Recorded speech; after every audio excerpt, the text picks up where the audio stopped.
আসসালামু আলাইকুম, স্বাগত জানাচ্ছি আখিস কুকিং স্টাইল চ্যানেলে। আজ আপনাদেরকে দেখাবো টক ঝাল মিষ্টি জলপাইয়ের আচার রেসিপি। এই জন্য আমি নিয়ে নিয়েছি 1 কেজি পরিমাণ জলপাই। জলপাইটাকে আমি ভালো মতন ধুয়ে সিদ্ধ বসিয়ে দিয়েছি। জলপাইটা যখন এরকম ফেটে ফেটে যাবে বুঝতে হবে জলপাইটা খুব ভালো মতন সেদ্ধ হয়ে গিয়েছে। তারপর আমি এটাকে চুলা থেকে নামিয়ে একটু ঠান্ডা করে ভালো মতন হাত দিয়ে চটকিয়ে নেব। ভালো মতো চটকানো হয়ে গেলে এই আচারটা বানানোর জন্য যে মশলা, সেই মশলাটা আমি তৈরি করে নেব। এখানে নিয়ে নিয়েছি গোটা পাঁচফোড়ন, গোটা ধনিয়া, গোটা জিরা এবং কয়েকটা শুকনো মরিচ। এই সমস্ত উপকরণ আমি হালকাভাবে তেলে গুঁড়া করে নিয়েছি। এখন চলে যাব এই আচারটা তৈরি করতে। প্যান গরম হলে দিয়ে দিলাম পরিমাণ মতন সরিষার তেল। তেলটা যখন হালকা গরম হয়ে যাবে তখন দিয়ে দিলাম তেজপাতা, এলাচি, দারচিনি আর 1 চামচ পরিমাণ রসুন কুচি।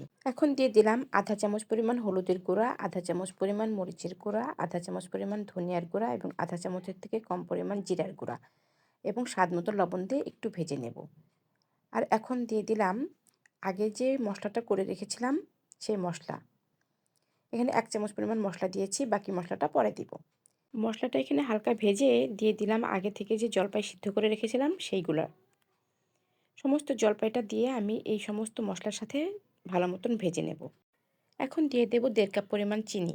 চিনিটা এখানে আপনি আপনার ইচ্ছা মতন দিতে পারেন। যদি মিষ্টি বেশি খান আরও বেশিও দেওয়া যায়, আরও যদি কম খান তাহলে আর একটু কম মিষ্টিও দেওয়া যাবে। এখন এই চিনির সাথে ভালো মতন এই সমস্ত জলপাই আমি মিশিয়ে নেব। জলপাইটা ভালো করে মিশানো হয়ে গেলে দিয়ে দেব সামান্য পরিমাণ সিরকা।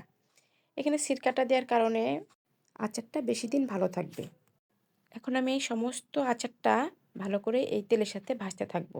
ভাজতে ভাজতে যখন এরকম পর্যায়ে চলে আসবে তখন দিয়ে দেবো এই যে মশলাটা গুঁড়া করে রেখেছিলাম সেই মশলাটা সম্পূর্ণটা দিয়ে দেব।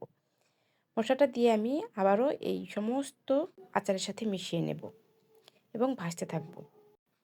আচার বানানোর পুরো সময়টা মৃদু আঁচে ভেজে নিতে হবে এবং ধৈর্য ধরে আস্তে আস্তে ভাজতে হবে। আচার বানাতে গিয়ে কিন্তু কখনোই আচার থেকে দূরে যাওয়া যাবে না, সারাক্ষণ নেড়েই যেতে হবে এবং নাড়তে নাড়তে যখন এই যে এরকম এই পর্যায়ে যখন তেল উঠে আসবে তখন বুঝতে হবে আচারটা হয়ে গেছে।